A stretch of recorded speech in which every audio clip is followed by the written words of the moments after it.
Welcome. In front of me is a Realme 11 Pro, and today I'll show you how you can insert SIM and SD card into this device.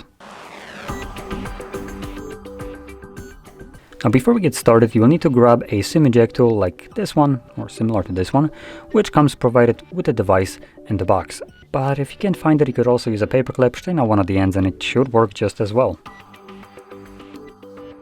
Now once you have either one of those, take off a case of your phone if you have one on, and locate the tray, which is located at the bottom of the phone or right over here. Now you'll have two different pinholes. There's one here and one here. You want to utilize the one that is part of this cutout right here. Oh, never mind, it fits. So now once you do so, you can push the pin in, and as you can see, the tray will come out enough for you to grab it and take it out. And it looks like we only have space for our SIM card and not the SD card. So I guess I will say bye-bye to that. Now, when placing your SIM card on the tray, place it with the chip side upwards like this, and then you can insert it back into the device.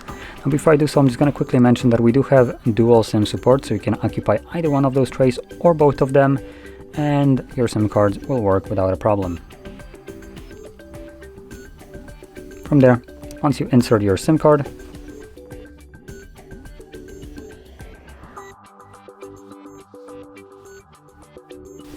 it should start working right away.